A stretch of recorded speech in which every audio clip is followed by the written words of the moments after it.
Hello student, कैसे हैं आप सब। एक बार पुनः से कोचिंग क्लासेस पर स्वागत है। उम्मीद करता हूं आप सब अच्छे होंगे, मस्त होंगे, बेहतर होंगे, आपकी पढ़ाई बेहतर चल रही होगी। बच्चों, क्लास 12 फिजिक्स एनसीईआरटी में चैप्टर 4 चल रहा है, जिस चैप्टर का नाम है गतिमान आवेश और चुंबकत्व।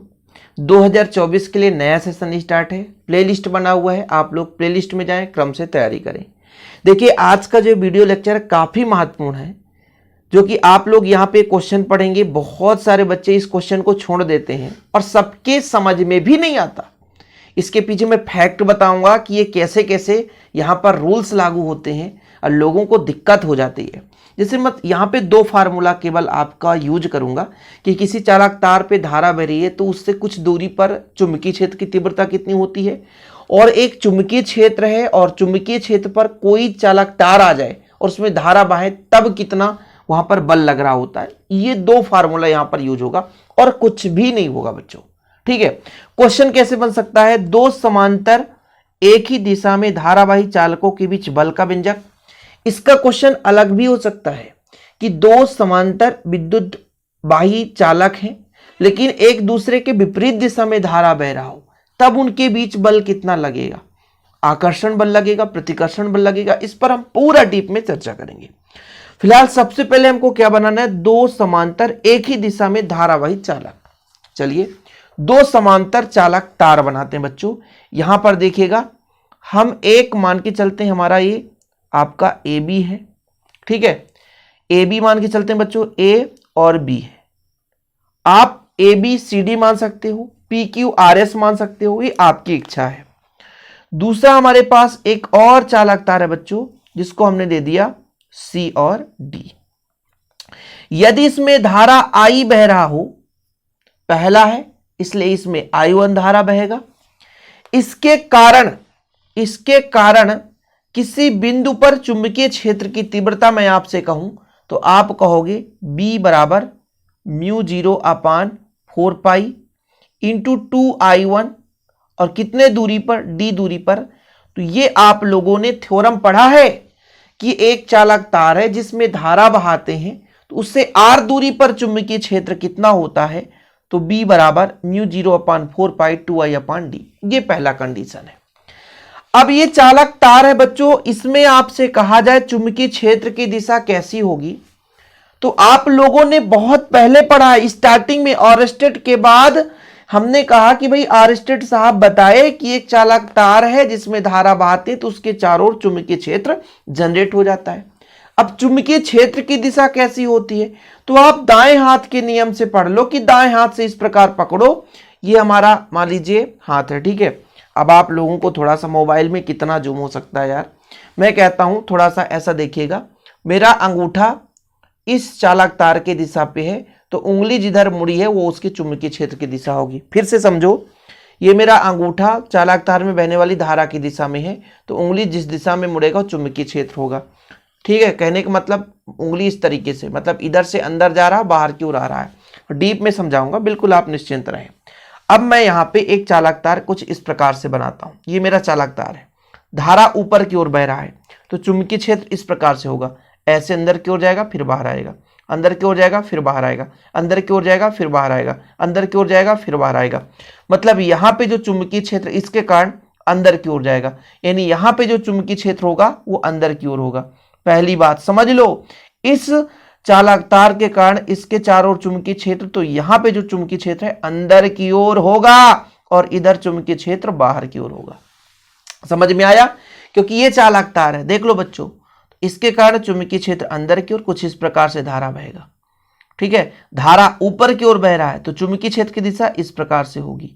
कहीं पे भी बात करो तो जब हमने कहा कि यहां पर देखो, यहां पर तो चुंबकीय क्षेत्र अंदर की ओर जा रहा है, ये लो, तो इसके कारण यहां पर चुंबकीय क्षेत्र अंदर की ओर है, लेकिन जैसे ही यहां पर पहुंचेंगे तो चुंबकीय क्षेत्र इसका इस प्रकार से होगा, तो इसके कारण यहां पर चुंबकीय क्षेत्र ऊपर की ओर आ रहा है। देखो जरा, ऐसा ऐसा ऐसा ऐसा। अब यहां पे दो चालक तार हैं और दोनों चालक तार पर चुंबकीय क्षेत्र कुछ अलग अलग आएंगी नजर। अब आपको समझ में आ गया ना कि जैसे ही बच्चों मैंने यहां पे कहा तो यहां पे चुंबकीय क्षेत्र देखो दिशा अंदर की ओर जाएगी, तो यहां इसके अपेक्षा यहां पे ये अंदर की ओर है, अंदर की ओर जाएगी, तो यहां पे जो चुंबकीय क्षेत्र अंदर की ओर होगी। लेकिन यहां पे बच्चों इधर से अंदर की ओर जाएगी लेकिन इधर से बाहर की ओर आएगी, तो इसके सापेक्ष यहां पर चुंबकीय क्षेत्र बाहर की ओर होगा। दो कंडीशन क्लियर है ना। मतलब यदि इसमें धारा बह रहा तो इसके कारण चुंबकीय क्षेत्र इस पर अंदर की ओर है, लेकिन जब इसमें धारा बहेगा मतलब I2 धारा बहेगा तो I2 के कारण यहां पर चुंबकीय क्षेत्र ऊपर की ओर है।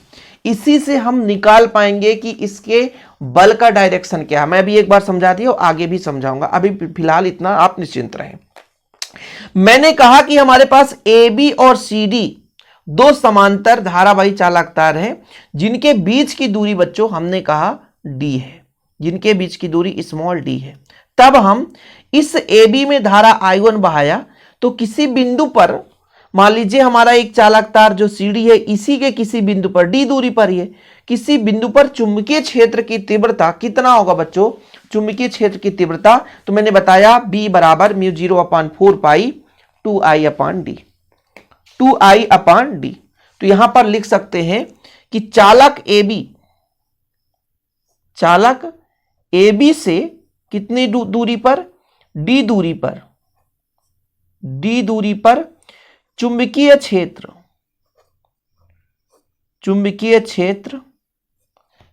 क्षेत्र की तीव्रता कितनी होगी बच्चों? चुंबकीय क्षेत्र की तीव्रता बताओ कितनी होगी? तो ये आपका आ जाएगा, डायग्राम भी आप लोग बना लेना ना, डायग्राम। B बराबर कितना हो जाएगा बच्चों? μ0/4 पाई और 2I1 के कारण है अपान दूरी कितना है? D हो गया। ठीक, ये चीज हो गया। फिर से मैं आपको यहां पे समझाऊंगा। जब मेरा AB में धारा बह रहा है, मैंने कहा ये चालक तार है बच्चों, थोड़ा सा भले ही यहां पे डिस्टर्ब हो जाए लाइट, लेकिन देखो जरा, ये मेरा चालक तार है, धारा ऊपर बह रहा है, तो यहां पर चुंबकीय क्षेत्र की दिशा कुछ इस प्रकार से होगी। ये लो चुंबकीय क्षेत्र की दिशा, देख लो, समय लगा लो आप लोग। चुंबकीय क्षेत्र की दिशा मतलब इस चालक तार के कारण यहां पर चुंबकीय क्षेत्र अंदर की ओर जा रहा, देखो ना, ये लो अंदर की ओर, ऐसा जा रहा अंदर की ओर, लेकिन जैसे ही यहां पर पहुंचेंगे तो इसके कारण जब इसमें धारा बहेगा तो कुछ इस प्रकार से चुंबकीय क्षेत्र, इसके कारण यहां पर जो चुंबकीय क्षेत्र है जब बाहर की ओर आएगा, मतलब जब हमारा AB में धारा बह रहा है तो इसके कारण चुंबकीय क्षेत्र इसमें अंदर की ओर, ठीक है, और इसमें बाहर की ओर।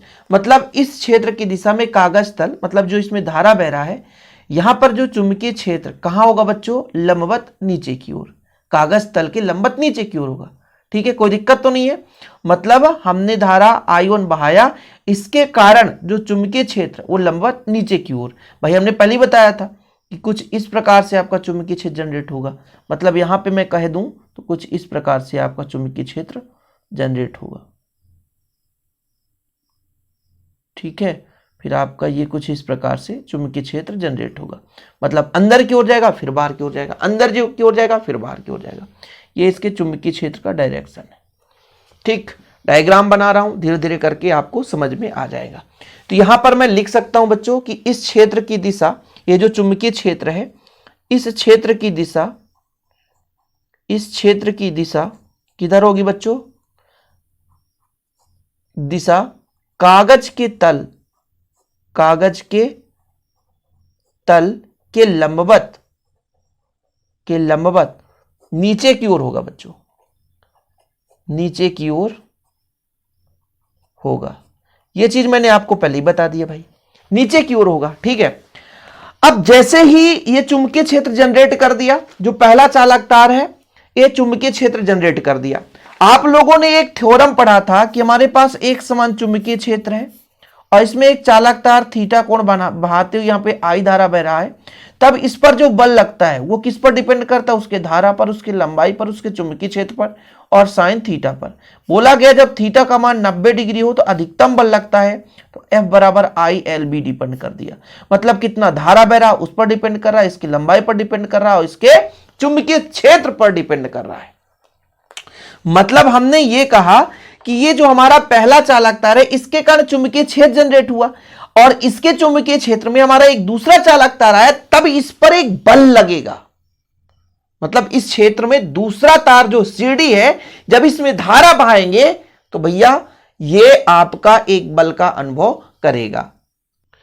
तो आगे लिखना है कि भाई जो हमारा चुंबकीय क्षेत्र है, इसी क्षेत्र में एक दूसरा तार हमारा CD है, ठीक है, जो I2 धारा जिसमें बह रही है, तब उस पर लगने वाला बल ठीक है, कितना बल होगा, बल कितना होगा मैंने आपको बताया था कि F बराबर उसमें कितना धारा बह रहा है, I2 धारा बह रहा है, उसकी लंबाई कितनी है L, और B आपका चुंबकीय क्षेत्र। साइन थीटा भैया लंबवत होता है, ये सबको पता है कि चुंबकीय क्षेत्र धारा के लंबवत ही है, चुंबकीय क्षेत्र अंदर की ओर है वहां पर। ठीक है, मैंने आपको बता ही दिया था बच्चों कि इसके कारण यहां पर जो चुंबकीय क्षेत्र है अंदर की ओर है, मतलब कुछ इस प्रकार से चुंबकीय क्षेत्र है अंदर की ओर, तो धारा के 90 डिग्री पर है। जब 90 डिग्री होगा तो फिर लंबा चौड़ा लिखने की जरूरत ही नहीं है ना, हम पूरा कहानी नहीं लिखेंगे। जहां पर L क्या है, जहां L बराबर CD की लंबाई है, CD की क्या है बच्चों, लंबाई है। अब यहां पर B का मान रख दो आप, जब B का मान रखोगे बच्चों तो बल आपका F बराबर आ जाएगा, I2 है ही है ऑलरेडी, L रहने दो, B का मान कितना है μ0/4π, और बच्चों आपका कितना हो जाएगा 2I1/d। अभी कहानी समाप्त नहीं हुआ, बड़ा लंबा चौड़ा कहानी है इसका भाई, इतना आसानी से समझ में नहीं आता, थोड़ा सा समय देंगे आप लोग तभी क्लियर हो पाएगा। अब F बराबर आपका आ जाएगा, ये आपका मान लीजिए μ0 ऑलरेडी है बटा 4π है। ठीक है बच्चों, ठीक, इसके बाद आपका 2 है, I1 भी है, I2 मतलब दोनों पर डिपेंड करता है लगने वाला बल। इसके बाद आपका L है और अपान D है। क्वेश्चन में पूछा है, मान लीजिए कभी कभी पूछ देता है एकांक लंबाई पर कितना बल लगेगा, यानी यहां पर ये तो मान लीजिए बल है, ठीक है, प्रति एकांक लंबाई पर लगने वाला बल, यहां तक आप कर सकते हो बच्चों। इसके आगे एक लाइन में लिखूंगा तब आपको क्लियर समझ में आएगा। अतः चालक तार CD के प्रति एकांक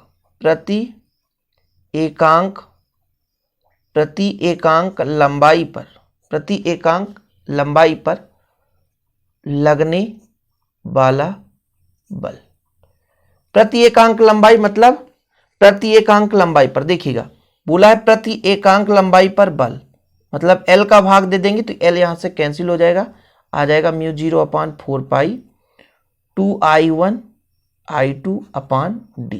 ये आपके प्रति एकांक लंबाई पर लगने वाला बल है। यहां तक कहानी कंप्लीट, यही आपका बच्चों बल का व्यंजक है। लेकिन इसके आगे एक दो लाइन आपको लिखना है, वो चीज आपको फिर से समझा रहा हूं।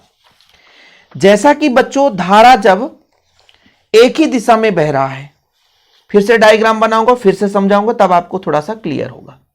क्योंकि आपको यह बताया गया कि मान लो हमारे पास ये AB है, ठीक है, इसमें धारा ऊपर की ओर बह रहा है, इसके कारण जो हमारा CD है, इसमें हमारा I1 धारा बहता है बच्चों, इसमें I2 धारा बहता है। थोड़ा समझिएगा, इसके कारण जो आपका यहां पे मान लीजिए क्या है, धारा बह रहा है, इसके कारण चुंबकीय क्षेत्र अंदर की ओर लग रहा है, चुंबकीय क्षेत्र अंदर की ओर, कहां लग रहा है, अंदर की ओर, और धारा ऊपर की ओर है, तब इसमें बल की दिशा इधर होगी। ये कहां से आएगा, फ्लेमिंग के बाएं हाथ के नियम से। ठीक है बच्चों, और यदि इसमें धारा बह रहा है तो इसके कारण चुंबकीय क्षेत्र यहां पर बाहर की ओर आएगा। ठीक है, तो फ्लेमिंग के बाएं हाथ के नियम अनुसार बल इधर लगेगा। अब फ्लेमिंग के बाएं हाथ का नियम क्या कहता है कि तर्जनी मध्यमा अंगूठा इस प्रकार फैलाओ कि जो हमारा तर्जनी है, तर्जनी हमारे चुंबकीय क्षेत्र की दिशा को दर्शाए। अब हमारा अंगूठा हाथ आएगा ही नहीं, तुम समझा देते हैं यहीं पे। ठीक है, कि भाई साहब मान के चलो ये तर्जनी है, ठीक, और तर्जनी अंदर की ओर जाएगा, चुंबकीय क्षेत्र की, मतलब ये बाहर है तो चुंबकीय क्षेत्र बाहर की ओर तर्जनी आएगा, और इधर हमारा मध्यमा होना चाहिए, धारा की दिशा को हमारा मध्यमा, तब बल की दिशा को अंगूठा बताएगा। ठीक है, ये आपका बच्चों फ्लेमिंग के बाएं हाथ का नियम है। फिलहाल सबसे पहले तो मैंने कहा कि AB एक चालक तार है, इसमें धारा I1 बह रहा है, तो इसके कारण यहां पर चुंबकीय क्षेत्र की तीव्रता अंदर की ओर। तब आप लोग अपने बाएं हाथ के तर्जनी को आप लोग अंदर की ओर करना, मध्यमा को आप धारा की ओर करना, तो ऑलरेडी ये बल की दिशा को बता देगा। यानी कहने का मतलब, जब हमने कहा भाई साहब धारा I1 बहाया तो इसके अंदर चुंबकीय क्षेत्र, तो बल की दिशा AB की ओर हो गया, और इसके कारण चुंबकीय क्षेत्र यहां पर B बना। भाई इसके कारण यहां पर चुंबकीय क्षेत्र, तो जब हम सीधे में धारा बहाते हैं तो इसके कारण चुंबकीय क्षेत्र यहां पर जनरेट हुआ, जो कि बाहर की ओर आएगा। भाई इधर अंदर जाएगा तो यहां से बाहर की ओर आएगा, ऐसे ही डायरेक्शन में घूमता है। तो जब बाहर की ओर आएगा तो बल इधर लगेगा। ठीक है, यानी जब किसी भी दो समांतर चालक तार की बात करते हैं तो उनका यदि डायरेक्शन एक ही दिशा में है, धारा एक ही दिशा में है, तो फ्लेमिंग के बाएं हाथ के नियम अनुसार ए बी पर जो बल लगेगा वो सी डी की ओर है ना, और सी डी पर जो बल लगेगा वो ए बी की ओर, मतलब एक दूसरे को क्या करेंगे, आकर्षित करेंगे। लेकिन वहीं पे यदि डायरेक्शन बदल जाए बच्चों, धारा आपका ऊपर की ओर है, देखिएगा यहां पे आपका I1 धारा है, ठीक है भाई, यहां पे आपका उल्टा धारा बहने लग गया, इधर धारा I2 बहने लग गया, ये आपका AB था और ये आपका CD हो गया। अब बड़ी समस्या हो गई, इसके कारण चुंबकीय क्षेत्र की तीव्रता अंदर, लेकिन धारा की दिशा बदल गई। जब धारा की दिशा बदल गई तो आपका F भी बदल जाएगा। आप लोग हाथ को उल्टा कर दोगे तो बदल ही जाएगा। ऐसे ही बच्चों इसके कारण यहां पर चुंबकीय क्षेत्र की दिशा बदलेगी और इसके कारण इसका बल भी इधर उल्टा हो जाएगा, तो यहां पे बल विपरीत हो जाता है। अब ये कब समझ में आएगा, जब फ्लेमिंग का बाएं हाथ आप समझोगे।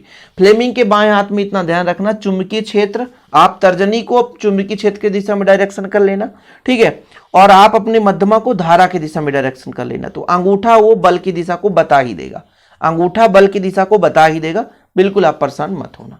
इस प्रकार इन दो चीजों से आप लोगों ने ये निष्कर्ष निकाला कि जब हमारे पास दो समांतर धारावाही चालक तार हैं, यदि उसमें समान दिशा में धारा बह रहा है तो फ्लेमिंग के बाएं हाथ के अनुसार एक दूसरे पर बल लगाएंगे और एक दूसरे को आकर्षित करेंगे। यदि बच्चों दोनों चालक तार पर धारा की दिशा विपरीत है तो CD और AB पर विपरीत दिशा में बल लगेगा और दोनों चालक तार एक दूसरे को प्रतिकर्षित करेंगे। ये डायग्राम आपको बनाना होगा, बना लेना। डायग्राम यदि आपसे नहीं बन रहा बच्चों तो बताना भाई साहब दिक्कत हो, मैंने जैसा बनाया वैसे ही आप लोग बना देना, कोई दिक्कत नहीं होगी। धारा एक दूसरे के आपने समान भी बना दिया और विपरीत भी बना दिया, ये दोनों डायरेक्शन मैंने इसलिए बना दिया। ये इतना भी बना दोगे तो काफ़ी यार, इतना भी बना दोगे भाई, इसके कारण चुंबकीय क्षेत्र जनरेट करोगे तो चुंबकीय क्षेत्र आप जनरेट कर सकते हो। और भाई आपके पास बुक तो होगा ना यार, इतना तो है, तो आप बुक का भी सहारा लेते होगे। तो ये आपका डायग्राम ही है, इसमें कुछ अलग है नहीं, ठीक है। तो यदि लास्ट में लिखना है, ये तो आपका भैया आ गया, बल का व्यंजक आ गया, इसमें कोई रोक टोक नहीं है, लेकिन लास्ट में लिखना भी है आपको कि यदि दोनों चालक तारों में विद्युत धारा की दिशा समान है तो फ्लेमिंग के बाएं हाथ के अनुसार AB और CD एक दूसरे पर बल लगेगा, AB और CD एक दूसरे पर बल लगाएंगे और एक दूसरे को परस्पर आकर्षित करेंगे। लेकिन वहीं पे यदि धारा की दिशा विपरीत हो जाती है तो जो बल लगेगा फ्लेमिंग के बाएं हाथ के अनुसार AB और CD दोनों एक दूसरे के विपरीत दिशा में बल लगाएंगे, जिससे दोनों चालक तार जो है एक दूसरे को प्रतिकर्षित करेंगे। लास्ट में आप लोग लिख लेना भाई, इतना समझाने के बाद भी नहीं लिख रहे हो तो फिर दिक्कत है। यदि इसका नोट्स लेना हो तो कांटेक्ट नंबर दे दूंगा बच्चों, 9685299149 है, 9685299149। इस नंबर पर आप कांटेक्ट करके नोट्स ले सकते हैं। डिस्क्रिप्शन पे ऐप का लिंक होगा, ऐप भी ज्वाइन कर सकते हैं, ऐप पे भी नोट्स ले सकते हैं। ओके, आज के लिए इतना ही, मिलते हैं अगली वीडियो के साथ बच्चों। जय हिंद, वंदे मातरम।